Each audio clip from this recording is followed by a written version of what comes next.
आज मैं बात करने वाला हूँ एजोस्पर्मिया या वीर्य में नील शुक्राणु मिलना। क्योंकि जो भी पेशेंट ये रिपोर्ट लेके आता है कि मेरे शुक्राणु नील हैं, तो उनको लगता है कि अब उनका पिता बनना मुश्किल है या उनके बच्चा नहीं हो सकता है। तो आज हम डिस्कस करेंगे एजोस्पर्मिया क्या होता है, क्या ट्रीटमेंट ऑप्शंस हैं, क्या वास्तव में ऐसा होता है कि आप पिता नहीं बन सकते हैं। बने रहिए मेरे साथ। मैं हूँ डॉक्टर प्रीतेश जैन, यूरोलॉजिस्ट। तो हम बात करते हैं कि आखिर एजोस्पर्मिया होता क्या है। एजोस्पर्मिया का मतलब ये है कि आपने वीर्य की रिपोर्ट करवाई है और उसमें शुक्राणु नहीं मिल रहे हैं। अब पहले हम बात करते हैं वीर्य की। वीर्य जो होता है वो सिर्फ शुक्राणु नहीं होते हैं। वीर्य में बहुत सारे लिक्विड मटेरियल्स और बहुत सारे न्यूट्रिएंट्स होते हैं। वो अलग अलग ग्रंथियां बनाती है, जैसे कि प्रोस्टेट है, सेमिनल वेसाइकल्स हैं, काउपर्स ग्लैंड्स हैं और टेस्टिस हैं।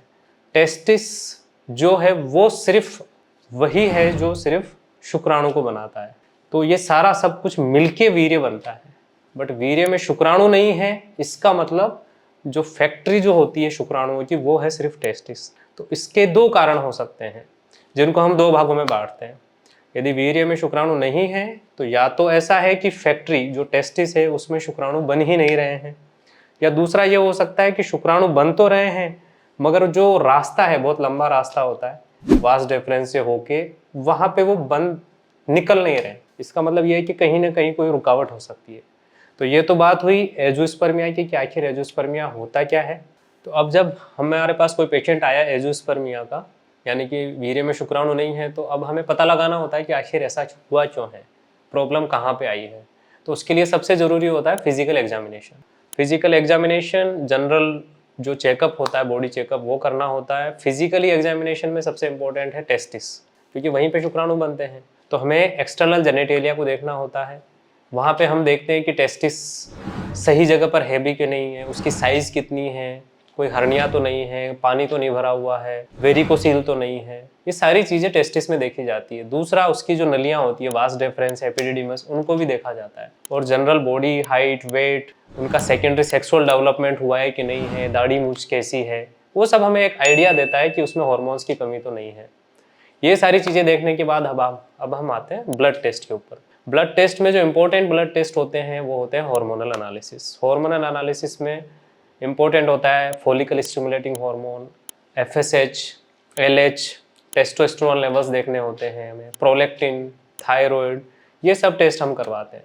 अब जब हमें पता लगता है कुछ और ब्लड टेस्ट भी होते हैं जो एडवांस्ड, जिसमें हमें लग रहा होता है कि टेस्टिस काफ़ी छोटी है या कुछ और प्रॉब्लम हो सकता है, तो उसमें कुछ और टेस्ट भी करवाए जाते हैं, जैसे कि कैरियोटाइपिंग है, जिसमें कि जीन्स का पता लगाया जाता है कि भाई जेनेटिक डिसऑर्डर तो नहीं है कोई, या फिर हम बाइक्रोमोसोम माइक्रो डिलीशन टेस्टिंग भी करते हैं। ये सब जेनेटिक एनालिसिस के लिए होता है, जिसमें हमें लगता है, डाउटफुल होता है वहाँ पे।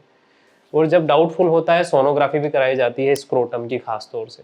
स्क्रोटम की सोनोग्राफी में टेस्टिस की साइज़ का पता लगता है, सही जगह पे है या नहीं, कुछ प्रॉब्लम तो नहीं है, वेरिकोसील, हर्निया, हाइड्रोसील, जैसा कि हम फिजिकल एग्जामिनेशन की फाइंडिंग्स को सोनोग्राफी में भी कंफर्म करते हैं।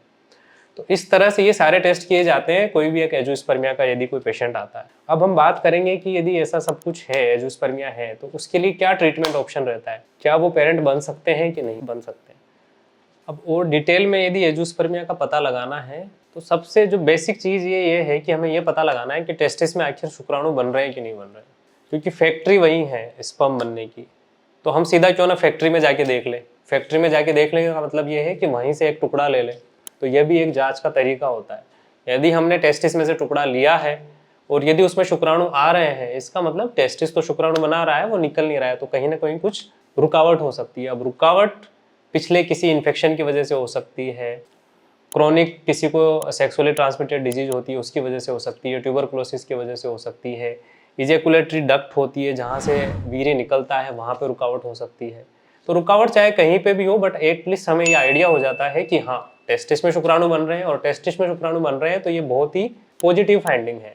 पॉजिटिव फाइंडिंग इसका मतलब ये है क्योंकि वीर्य में शुक्राणु नहीं है मगर टेस्टिस में तो स्पर्म है, और स्पर्म है तो हम आईवीएफ या टेस्ट ट्यूब बेबी की सहायता से बच्चा कर सकते हैं। अब यदि हम सर्जरी की बात करें कि क्या सर्जरी इसमें हो सकती है, पहला तो मैंने बताया कि भाई टेस्टिस में या फैक्ट्री में हमें जाके देखना है, तो उसका सिर्फ यही तरीका नहीं होता है कि टेस्टिस में से कोई टुकड़ा निकाला। उसके 3-4 मेथड होते हैं। एपिडिडिमिस में से भी निकाल सकते हैं हम कुछ टुकड़ा, निडल की सहायता से भी निकाल सकते हैं, और टेस्टिस में से छोटा टुकड़ा भी निकाला जा सकता है, टेस्टिस में से निडल की सहायता से भी निकाला जा सकता है। और कई केसेस ऐसे होते हैं जो कई हमारे पास पेशेंट आए हैं जिनके बायोप्सी भी लिया है, उसमें कुछ नहीं मिल रहा है, बट उनके भी स्पर्म मिलने की संभावना है। उसको हम टेक्निक को बोलते हैं, जिस टेक्निक से हम स्पर्म ढूंढते हैं वो है माइक्रोटेसे। माइक्रोटेसे में क्या किया जाता है, यदि टेस्टिस छोटी भी है, जेनेटिक एबनॉर्मलिटीज भी है और फिर भी बायोप्सी आपने कहीं करवाई भी है और उसमें भी स्पर्म नहीं मिल रहा है, फिर भी चांसेस हैं, 10 to 20% चांसेस होते हैं। उसमें हम क्या करते हैं कि जो टेस्टिस होती है उसको पूरी तरह से खोलते हैं, खोल के वहाँ पे देखते हैं माइक्रोस्कोप के अंदर कि कहाँ पे हमारे को स्पर्म मिलने की संभावनाएं हैं, और वहाँ पे 10 to 20% केसेस में स्पर्म मिल जाता है।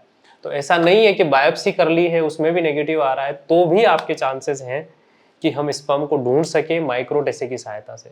तो इस तरह से जो भी स्पर्म हम निकालते हैं उसको टेस्ट ट्यूब बेबी, जो सरल भाषा में यदि बोले हम, तो टेस्ट ट्यूब बेबी या आईवीएफ के लिए यूज़ किया जा सकता है।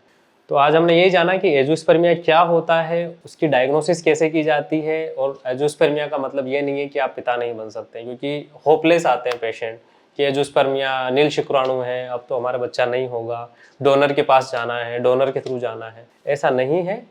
आप अच्छे सेंटर पे यदि आप जाएंगे तो आपका कंप्लीट इवेल्युएशन होगा। और आज एजोस्पर्मिया ऐसा नहीं है कि उसमें बच्चा नहीं हो सकता है, बहुत सारे मेथड्स हैं, उनसे स्पर्म ढूंढा जा सकता है और आप भी संतान पा सकते हैं। यदि आपको भी एजोस्पर्मिया या ऐसा कुछ रिपोर्ट में आया है, आपकी कोई भी क्वेरी है, आप कोई भी क्वेश्चंस पूछना चाहते हैं, तो आप कमेंट में लिख सकते हैं, कोशिश करेंगे उनके जवाब देने की।